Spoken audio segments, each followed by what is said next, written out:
was no day of infamy yesterday because we've got this. Everybody take a deep breath, say a prayer, commit yourself, commit to the process. Okay, trust the process because we've won. Not we're going to win, we've won. President's won.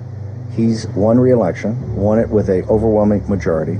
We're not going to allow all this nonsense. They're finding 50,000 ballots here. They got, this one doesn't have to have a postmark, doesn't have a signature. It's all nonsense. We're not playing that game.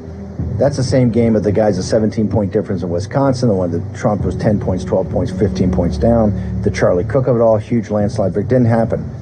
Held the Senate, added to the House, added to state legislatures. They got crushed. They spent billions of dollars to chew up. Jack Maxey, we have an obligation here. Burke's dictum. We owe as much to those who came before us. Everybody says it's all for the kids and the grandkids. Yes, it's all for that. It's for the kids. It's for the future. We're a future forward country. But Burke told us we have an obligation to those that came before us. You're just here for one short period of time. Your time on earth, you have this temporal.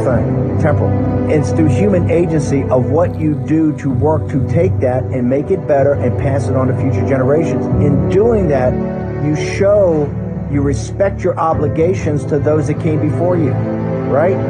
Your parents, your grandparents, your great-grandparents, all the way back. Everybody that never had a break to put it on their shoulders to take it to the next level.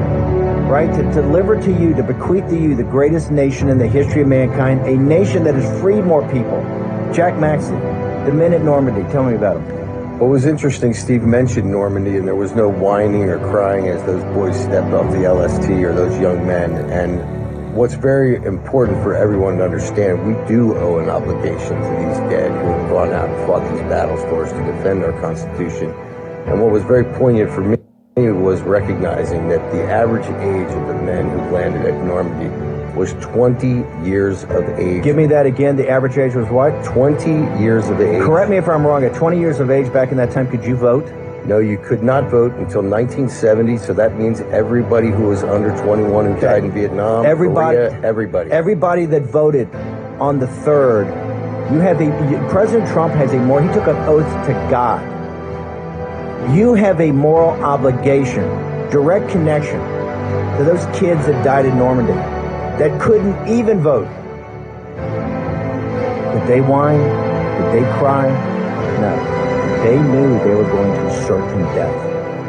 Okay? There was nothing. They knew when you came off those troop transports into those landing craft, at the other end of that was the German army. Gun in place. Rommel had taken a year and a half to set it all up, and you're going into that. And the only way we're going to get through is to push ourselves through, right? That's the kind of commitment you have to have. You have to have. So stop in the thing, stop with your friends. I'm so worried, I'm so nervous. Stop it. We got this.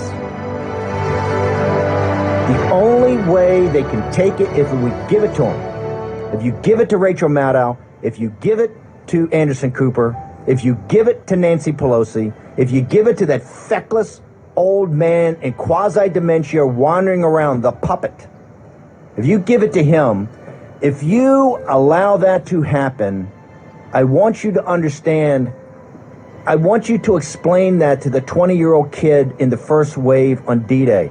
That's what I want you to explain it to. It was too hard. They said too many nasty things. You had Antifa. They scared me, right? I'm afraid, right? I'm afraid.